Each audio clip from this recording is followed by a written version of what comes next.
And we now move back to Israel. The latest sex scandal rocking the political arena. Deputy Prime Minister Silvan Shalom announced last night that he is leaving political life after multiple allegations by women who claim to have been sexually harassed or even sexually attacked by the former king of the Likud party primaries. The women have yet to file a complaint with the police, but rising public and media pressure pushed Attorney General Yehuda Weinstein to open a criminal investigation against Shalom. Silvan Shalom, married to media tycoon Judy Nir Moses, was the richest politician in Israel and has served as Minister of Foreign Affairs and Minister of Treasury throughout the years. His resignation comes not even a month after Jewish House MK Ynnon Magal took a similar step, being exposed by 4 women in various degrees of wrongness.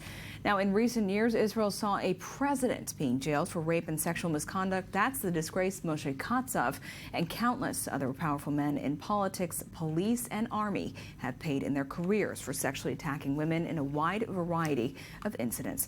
And to discuss this further, we are joined in studio by I-24 News diplomatic correspondent Tal Shalev. Good morning, Tal. And by Karen Greenblatt, legal advisor for Israel's Women's Network. Thank you so much for being with us. But first, before we delve in, let's take a look at the following report. Israel is rattled by yet another potential sex scandal at its top political echelons. Interior Minister Silvan Shalom resigned yesterday following sexual harassment accusations by several women who have turned to the media with their stories over the past week. This is not the first time allegations of sexual misconduct have cast a shadow over Israel's political figures. In 2007, former Minister of Justice Chaim Ramon was found guilty of indecent conduct after the court concluded he kissed a young female soldier against her will. He had to pay a fine and complete community service and later returned to the Israeli parliament. In 2010, Israel's former #1 citizen, its previous president Moshe Katsav, was sentenced to 7 years behind bars after being convicted of rape, indecent assault, and sexual harassment on several of his female subordinates throughout the years. Last month, Parliament member Ynnon Magal of the Jewish Home also faced sexual harassment accusations by former employees who complained of indecent conduct while Magal was working as the editor-in-chief of a leading news website. But Magal didn't hide. Rather, he admitted that his actions have been hurtful and resigned from his position. I'm calling on women to complain. You have to complain. In my day, I had no one to complain to. There was no law, no female journalism, no press, no standing for women.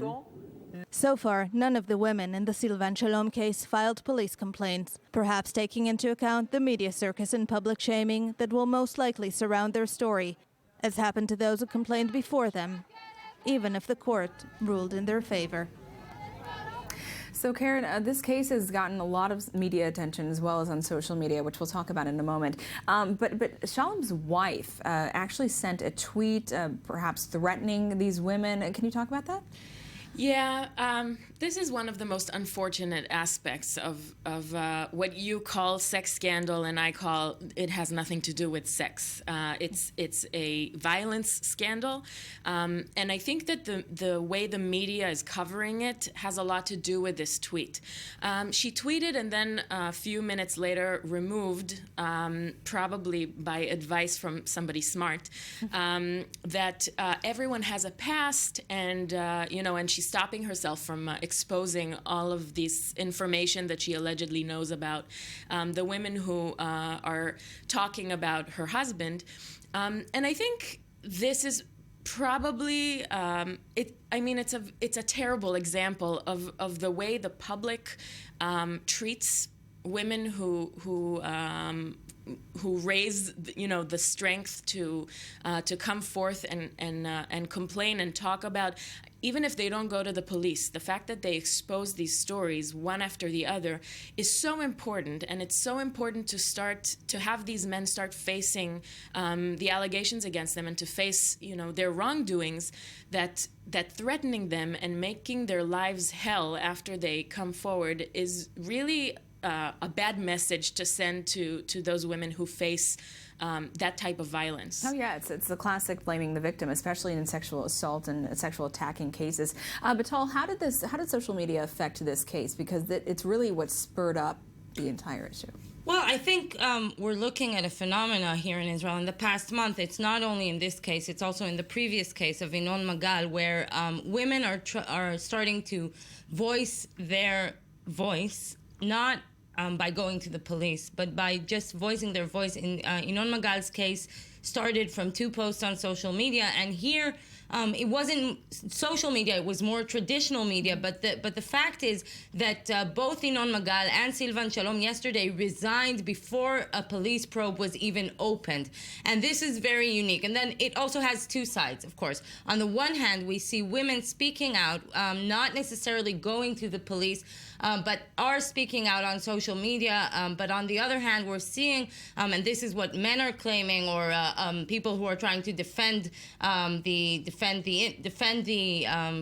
suspected here. You know, Shalom, in many ways, both Shalom and Magal, his verdict was already given on social media without going through the traditional procedure of having going to trial and having the traditional justice procedure. So it goes both ways. In my opinion, this represents, in my opinion, listen, Israel has one of the most progressive anti-sexual harassment laws. It was one of the first countries to legislate such a law. But jail a former president.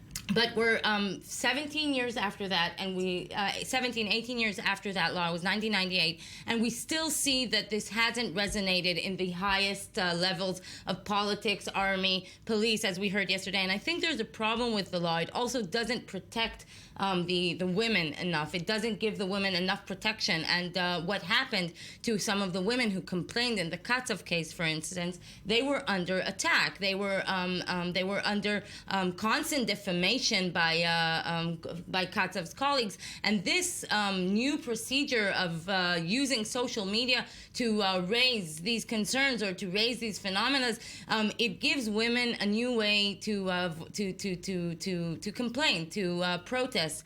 And it empowers women in many ways, and it's one of the positive aspects of social media. But of course, you are hearing a lot of critical voices saying, well, listen, we have to, there is a justice system, there are courts, there are a way that these things are procedures to try and find out and inquire what is the truth. And in many ways, Silvan Shalom's rights for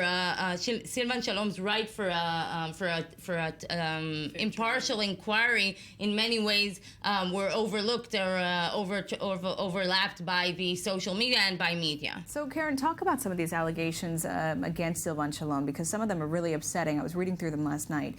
And also, what does it take for a woman besides courage to really report these officially? Look, I really don't want to go into the graphic details of all of these because it's really irrelevant. You have 13 women at least talking about this sexual predator behavior.